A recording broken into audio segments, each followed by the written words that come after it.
अब बात करते हैं कुछ कॉमन ट्रीटमेंट जो अगर आपके दोनों साइड में दर्द हो तो आपको पता है कि ये आपका हेड सिस्टम है, हेड एरिया है, ये दोनों साइड हैं आपकी। अब इनको प्रेस करिए और अगर पेनफुल पॉइंट मिले तो आप इसमें सीड लगा दीजिए।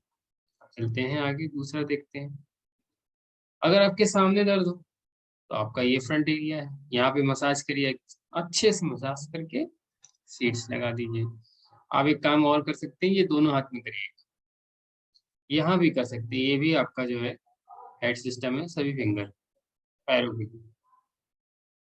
इसके साथ अगर पीछे की बात करें तो अगर आपको पीछे ऑक्सीपिटल एरिया में दर्द हो रहा हो तो ये नेल्स के नीचे आप मसाज कर सकते हैं सभी। और ये रहा आपका मेन सिस्टम, इसके नीचे ये रहा ऑक्सीपिटल एरिया। मसाज करिए, वही करना है। अगर पेनफुल पॉइंट मिले तो सीट लगाएंगे, ठीक है। आइस एरिया मैंने बता ही दिया है वीडियो में कि आपको आइस कैसे मसाज करनी है। आप उस आइस में मसाज करिए। और आइस के लिए सबसे सिमिलर सीट कौन सी है? ब्लैक पेपर, उसको लगा दीजिए। सीट्स कम से कम 6 से 7 घंटे रहनी चाहिए। नोज और नोज डिसऑर्डर के लिए आपको पता है नोज का पॉइंट कहाँ है, मसाज करिए।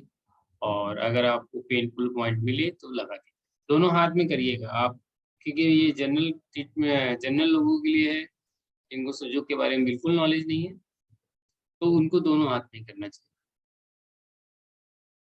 उसके बाद आते हैं ईयर डिसऑर्डर। अगर ईयर में कोई प्रॉब्लम हो रही है तो आपको पता है ईयर कहाँ है, आप अच्छे से मसाज करिए। देखिए, वो आपको ईयर जहाँ से आपकी आइस शुरू होती है ना, जो मैंने बताया है, हो सकता है मैंने शायद उसमें आइस नहीं बताया है, वो ईयर नहीं बताया है, तो आप बस इतना याद रखिए, जहाँ से आइस शुरू होती है वहीं से आपका ईयर शुरू होता है और नोज के ऊपर रहता है, साइड में नाखून की तरफ, है ना। तो आप फाइंड आउट कर लेंगे। देखिए, जैसे कि ये आइस शुरू हो रही है, अगर आप आइस को देखिए, ये देखिए आइस शुरू हो रही है ना, और ये देखिए वहीं से ईयर शुरू होते हैं। यहाँ पे आपकी नोज है, तो नोज के ऊपर ही आपके ईयर पॉइंट होते हैं साइड में। आप इसको अच्छे से मसाज करके पेनफुल पॉइंट ढूंढिए दोनों हाथ में और कोई भी सीट्स लगा दीजिए। ये रहा lumbar area, lower back.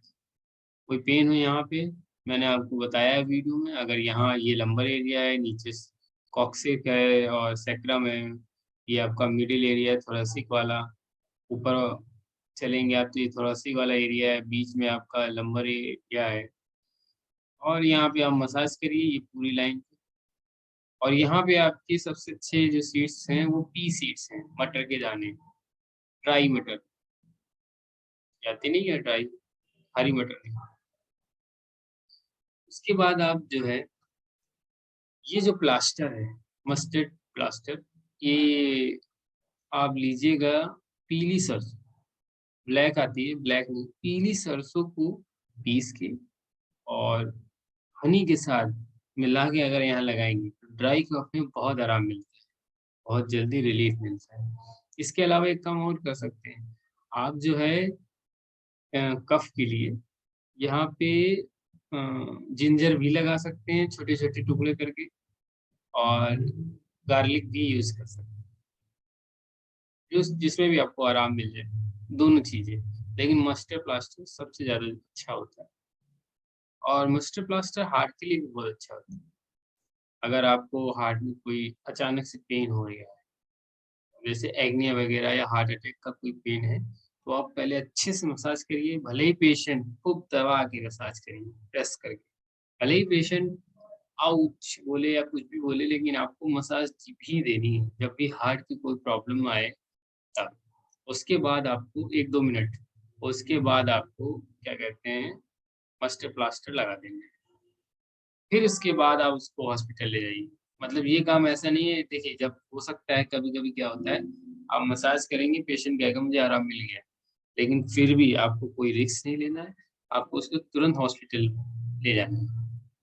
Massage करिए और प्लास्टर लगा दिए, लेकिन हॉस्पिटल ज़रूर ले जाइए, ठीक है? इसके बाद हाँ, ये है कोलन मसाज। है ना? लार्ज इंटेस्टाइन की मसाज किसके लिए? कॉन्स्टिपेशन के लिए। कैसे शुरू करेंगे? यहाँ से मसाज करना शुरू करेंगे 2 फिंगर से, और जैसे मैंने आपको वीडियो में डायरेक्शन बताई, मतलब वो होता है लेंथ, जैसे-जैसे एलाई घूमी है जहाँ-जहाँ से, और ऐसे ही मसाज करी जाएगी। ये डायरेक्शन आप याद रखिए, जो एरो की डायरेक्शन दिख रही है, इनको याद करिएगा। ये है कॉन्स्टिपेशन के लिए डायरेक्शन। अगर आपको डायरिया है, तो आपको क्या करना है, इसकी उल्टी डायरेक्शन, यहाँ रेक्टम से शुरू करके और ये करके असेंड डिसेंडिंग कॉलन से ट्रांसफर कॉलन से फिर असेंडिंग कॉलन आना है ना? ऐसे, ऐसे, ऐसे, ऐसे, ऐसे। ये है डायरिया के लिए। कॉन्स्टिपेशन के लिए यहाँ से शुरू करना है और फिर रेक्टम तक। और रही बात, हाँ, आप मोक्सा भी कर सकते हैं, लेकिन मोक्सा के लिए एक बात याद रखिएगा, मोक्सा हमेशा स्पास्टिक कॉन्स्टिपेशन में यूज़ किया जाता है। सॉरी, स्पास्टिक कह रहा हूँ, एटॉनिक कॉन्स्टिपेशन में यूज़ किया जाता है, स्पास्टिक में नहीं यूज़ किया जाता। अब एटॉनिक और स्पास्टिक क्या है?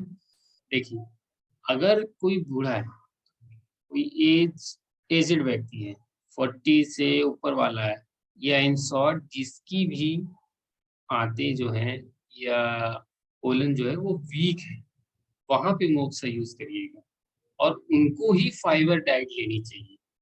अगर आप एटॉनिक वाले नहीं हैं, स्पास्टिक वाले, यानी आप यंग एज में आपको कॉन्स्टिपेशन है, 30 साल, 35 साल के आसपास, अब अगर आपने अगर उनको मोक्सा दिया या फाइबर दिया डाइट, तो उनका कॉन्स्टिपेशन बढ़ जाएगा। ये बात आप याद रखिए। आगे चलते हैं। बस ट्रीटमेंट यहाँ खत्म होता है। अब कुछ बातें मैं आपको बताना चाहता हूँ। मुझे लगता है नेक्स्ट मैं लिख लेता हूँ फिर बताऊँगा, एक-एक करके, ताकि आपको अच्छे से समझ में आ जाए, है ना?